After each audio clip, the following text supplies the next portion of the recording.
Medina থেকে এক হাজিদের কাফেলা মক্কায় যেতেছে হাজী বাইতুল্লাহ করতে। মক্কাতুল মুকাররমার দিকে রওনা করেছে, হাজী বাইতুল্লাহ যাবে। হাজীদের দল মক্কার পথে চলেছে, কিন্তু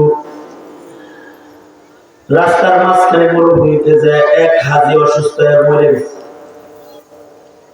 তাকে কবরে রাখতে হবে, তার জন্য কবর খনন করেছে, কিন্তু সাহাবায়ে ঈমানে বর্ণিত কবর খনন করা হয়েছে ঠিক, কিন্তু যখন লাশ নামবে তখন কবরের ভেতরে নিচের থেকে গর্তের থেকে একটা আজদাহা সাপ বের হয়ে কবরের ভিতরে শুয়ে পড়ছে।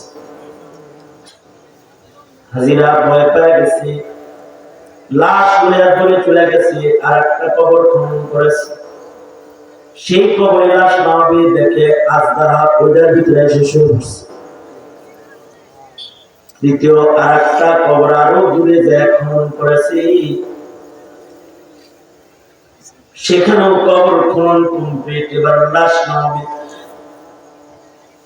আর একটা আজদাহা এসে কবরের ভেতরে শুয়ে পড়ছে। আগে হজের কাফেলা চলছে, পাশের কাফেলাতেই রয়েছেন আব্দুল্লাহ ইবনে আব্বাস রাদিয়াল্লাহু আনহুমা, রাইসুল মুফাসসিরিন সাহাবী। হাজিরা ইবনে আব্বাসের কাছে যা বলে, আব্দুল্লাহ ইবনে আব্বাস, এক মাইয়িতের জন্য 3 কবর খনন করলাম, কিন্তু 3 কবরের ভেতরে একটা করে সাপ এসে শুয়ে পড়ে। কি করব, কোথায় দাফন করি তাকে? যেখানে কবর খনন করি কবরের ভেতরে সাপ এসে শুয়ে যায়। আব্দুল্লাহ ইবনে আব্বাস বলে,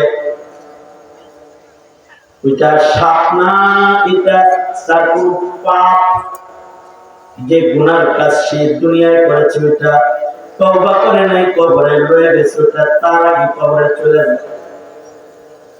পৃথিবীর যেখানে তোমরা মাটি খনন করবে আর তাকে মাটিতে দিতে চাইবে, সেখানেই এটা যাবে। সুতরাং জায়গায় জায়গায় কবর খনন করে কোনো লাভ নাই।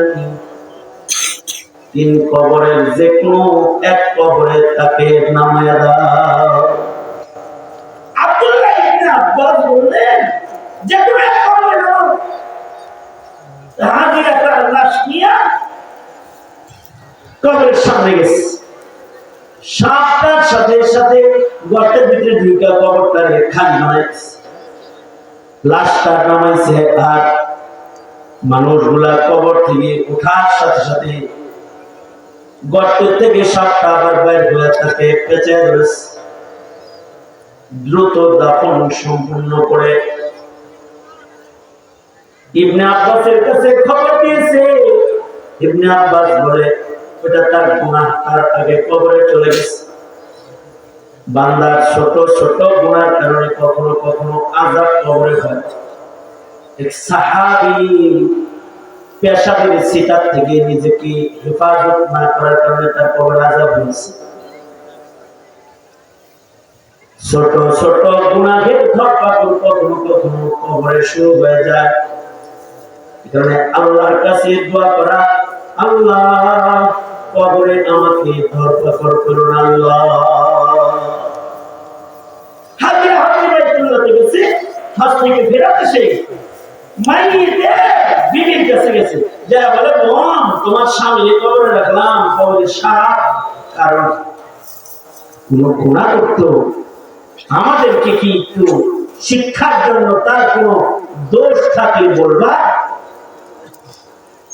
বিবি বলে, আমার স্বামী একজন ধোঁকাবাজ লোক ছিল, সে তরকারির ব্যবসা করত, ভালো তরকারি গুলা উপরে রাখতো, মন্দ গুলা নিচে রেখা, ভালো গুলা দেখায় মন্দ গুলা একই দরে বেচে দিত।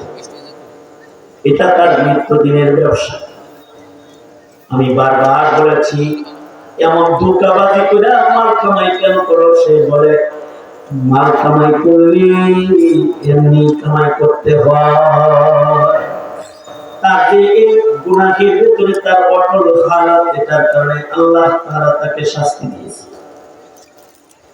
এই কারণে পাপ যদি কেউ করে আর যদি তার তওবা না হয়, তার পাপ কিন্তু তার কবরে চলে যায়।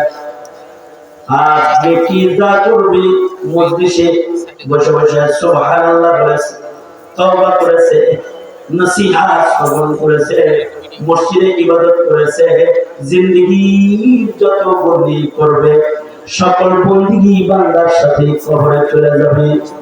এই সকল বন্দিগি লইয়া হাসরের মাঠে দাঁড়াবে।